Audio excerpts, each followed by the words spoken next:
सुंदर सन मैया के भजन सुंदर सन आवाज में गाबि रहल छथि गंबू व्यास आ रेणु।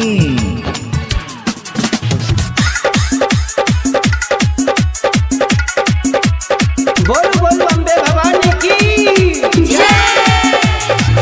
हमरे लभेली में तू यहाँ ना कठोर गे दहो बहो बाही रहलिया नैना सनोर गे। एलियो तोहर दुआरिया एलियो तोहर दुआरिया बन क मैं पूजरिया गे लेने किन खबरिया गे ना। एलियो तोहर दुआरिया बन क मैं पूजरिया गे लेने किन खबरिया गे ना।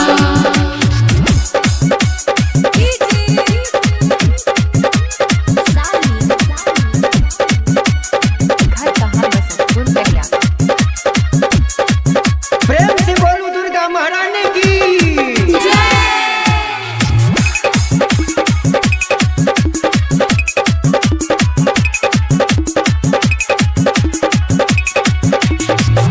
धैने ये नाम सभी लोल बकीलोल गे अपनो सहोदरों का है अनमुना डाले गे। सबके नजर में बनल छियै जेहिन गे बेटिया भागिन के दिन करने सुदीन गे। सबके नजर में बनल छियै जेहिन गे बेटा अभागल के दिन करने सुदीन गे। एको बेर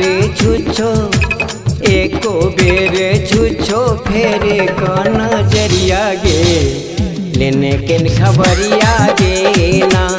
एलियो तोहर दुआरिया बन क मैं पूजरिया गे लेने किन खबरिया गे ना।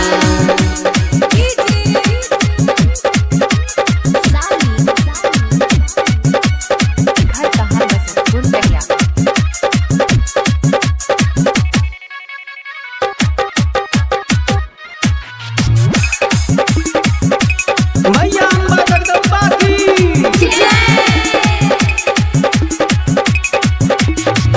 हमरा ने चाही अनधन ढालुआ मकान गे सोना चांदी हीरा मोती असर फीके खान गे।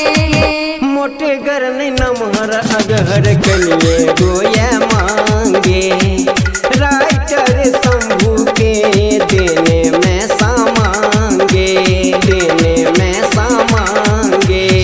मोट घर ने नमहर अगहर के लिए गोया मांग गे राइटर शंभू के देने में सामांग गे।